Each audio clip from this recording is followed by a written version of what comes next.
এটি রাঙামাটির ফিশারি ঘাট। এখানে প্রায় প্রতিদিন বসে হরেক রকম মাছের হাট।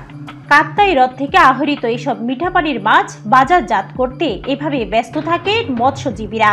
কেউ মাছ পরিমাপ করছেন, আবার কেউ করছেন প্যাকেজিং। অন্যদিকে বরফ নিয়ে হাজির রাখা হয় ট্রাকও।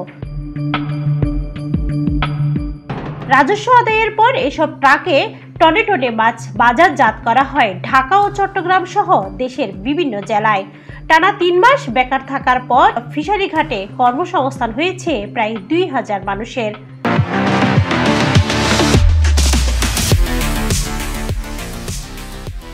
কাপ্তাই হ্রদে মাছ শিকার করে যেমন ২৬,০০০ জেলে পরিবার খুশি, তেমনি উচ্ছ্বসিত মৎস্যজীবীরাও। আগে বন্ধ ৩ মাস ছিল, তার কারণে আমরা তো কাজকাম বন্ধ ছিল। এখন খোলার সাথে সাথে আমরা অনেক কাজকাম অনেক বৃদ্ধি হয়েছে গিয়েছে। খুব খুশি লাগতেছে, আনন্দ লাগতেছে। 3 মাস তো আমরা বেকার ছিলাম, এখন যখন কাজ পাইছি এখন আমাদের জন্য খুব ভালো হয়েছে। আর এখন কাজ করতে পারতেছি, এখন ভালোভাবে চলতে পারতেছি। খোলার পর আজকে যে পরিমাণ মাছ হচ্ছে, এখন ইনশাল্লাহ আমাদের কর্মস্থল খুলছে। আর কর্মস্থল খোলার পর আমাদের খুব আনন্দিত লাগতেছে। আর আমরা প্যাকিং সেন্টার পাচ্ছি না বিধে আমরা বাইরে এখন প্যাকিং সেন্টারে কাজ করতেছি, বাইরে প্যাক করতেছি মাছ। হ্যাঁ, এসকি মাছ আর ইসা মাছ আর চাপিলা মাছ এগুলো আসে।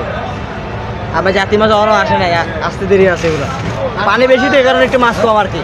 মাছের বাম্পার আহরণ হলেও জায়গা সংকটে আছেন ফিশারি ঘাটের মৎস্য ব্যবসায়ীরা।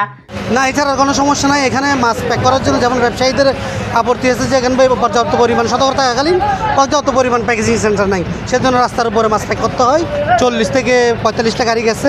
আগে তো একদিনেই 30-40টা গাড়ি যেত, সে কারণে মাছের পরিমাণও কম, টাকার গাড়িও বাজারজাত করতে একটু কষ্ট হচ্ছে, সেজন্য টাকা গাড়িগুলি কম যাচ্ছে। একই সাথে গেল বছরের তুলনায় মাছের শুল্ক বৃদ্ধি করেছে বিএফডিসি, অভিযোগ এই ব্যবসায়ীর। 3 মাস পরে মাছ মারা বন্ধ খুলছে, তবে আশানুরূপ আমাদের যে মাছ হওয়ার কথা সেটা হয় না যে পানি বেশি এবং নদীতে স্রোত, জেলেরা জাল মারতে পারতেছে না। তবে আশা করি আমরা সামনে আমাদের মাছ হবে, এটা আমাদের আশা। আর আমাদের এখানে একটু প্যাকিং সেটের সমস্যা, মাছ প্যাক করতে জায়গা কম। এই দেখেন সবাই রাস্তার মাঝখানে মাছ প্যাক করতেছে। আমাদের প্যাকিং সেটটা হইলে বেশি আমাদের জরুরি দরকার, এটা হইলে ভালো হয়। আর আমাদের এবছর 1.5 টাকা রয়্যালটিও বাড়াইছে, এটা আমরা আবদার করছিলাম না বাড়ানোর জন্য। তারপরও তারা রয়্যালটি আগে ছিল 20 টাকা, এখন করছে 21.5 টাকা। যেমন ইসা মাছটা আগে ছিল 20 টাকা, এখন করছে 30 টাকা।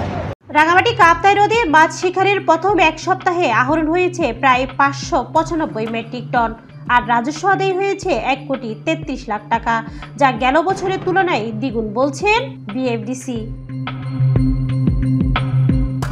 ফাতেমা জান্নাত মুমু, বাংলাদেশ প্রতিদিন, রাঙামাটি।